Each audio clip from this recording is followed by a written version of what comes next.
This is a video tutorial for homeowners. Maybe you've already purchased the rest report, maybe you're looking in to purchase the rest report. We're going to go over it page by page, stuff that matters the most to you, the homeowner, and showing you why it's so valuable, how it works, why it works, and what programs you may or may not qualify for. So let's get started. So on the initial page, you're going to see the requested reports, included analytic models that are being used for your specific report that's being ran. You'll see over on the next page that there's a loan disposition analysis, and this is the approach that's taking. So you have an overview approach, information submitted for the analysis, summary of findings, various calculations and assumptions. You have a HAMP loan modification analysis, additional loan modification options are then considered. Then it looks at the short sale alternative program as well as the foreclosure NPV comparisons. If we go over to the next page, you're going to see the company in which you purchased the report from, or an authorized licensee.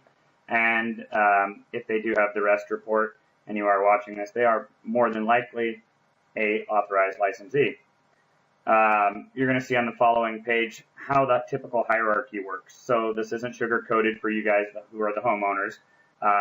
No matter what, the bank always makes more money by foreclosing. So number one would be to collect all funds if possible, as that is going to be the best option for the investor and the servicer.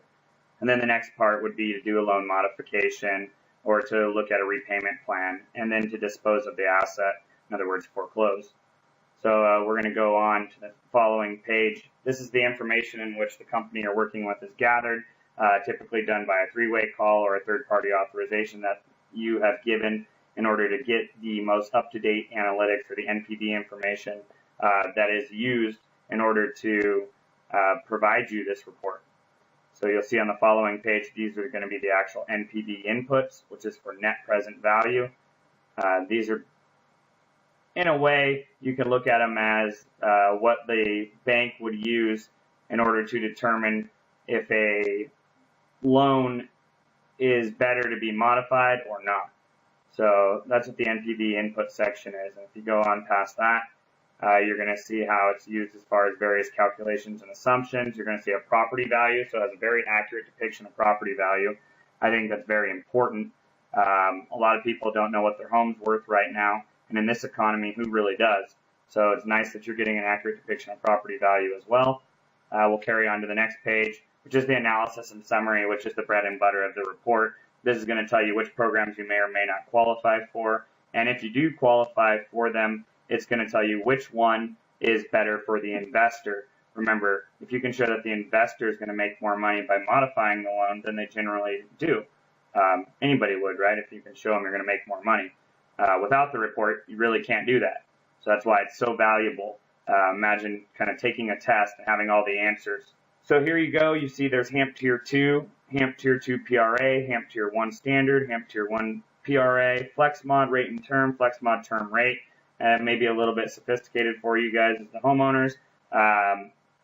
Your representative will be happy to go over it with you more in detail. But for each program, it's going to show what the new unpaid principal balance should be at this time of the loan, meaning it's going to take into account your past due, the new rate. So you can see that in this case, it shows the $25,000 principal reduction would actually be in the best interest of the investor because it nets on the NPV mod section, the highest return of $203,735. If they were to let this home go to foreclosure, it would be $179,000. You can see, and that's all they would get, flat out $179,000. $203 is the minimum they're going to get. And then if that loan amortizes over the 480 months, another 40 years, obviously they're going to be collecting interest, in this case at 4.25%. Below that, you're going to see the short sale option and then the foreclosure alternative, which the report is, I think it's one of the most important factors. It takes into account the REO hold time. How long is that bank going to sit with your property on the market? And how long is it going to sit there without making any money for them? They have to go through all kinds of timelines of foreclosure, so that's something to keep in mind as well. But the report's going to show exactly what you qualify for, and if you don't qualify, my favorite part, it's going to tell you why, allowing your representative or person you're working with to maybe help you, if you need to get another job, if you're self-employed, maybe there's some wiggle room there, but it'll give them more options, a lot more options than if they didn't have this tool. The next page is just going to be a breakdown of each one of those sections. So you got your HAMP Tier 1 section. It's going to tell you what's going on.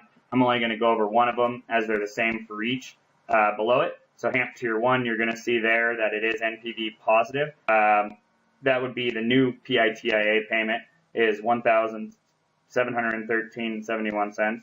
The old PITIA payment was $2,873.26. So you can see with the mod, the investor stands to make $200,000. Without the mod, they stand to make $179,000. So in this case, giving the homeowner a 53.81% reduction in payment actually works in the best interest of the investor. And up until the rest report, there was really no way to prove that the servicers weren't doing what's in the best interest of the investor.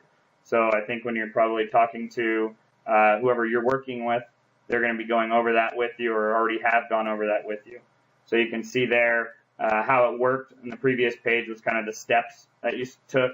So it capitalized any reported accrued arrearages or interest, escrow advances, and acceptable servicing advances. And then it reduced the current interest rate in increments of 0.125 to not less than 2%. And then if it needs to arrive at 31% of the gross income, it'll extend the amortization 1 year at a time up to 480 months. Most beneficial part of the report that your agent will probably go over with you if you don't qualify would be the back page. So if you go all the way to the back page, let's take a look at that real quick. That's going to be your affordable payment analysis, and that would show you exactly the borrower would need this much in verified monthly income to qualify. So should they not have had enough income, it would actually show maybe they needed $283.71. I like to think of this thing as pin the tail on the donkey. Right now, most homeowners are going in blind, and I look at the rest report as removing that blindfold and allowing you to go right in with the answers.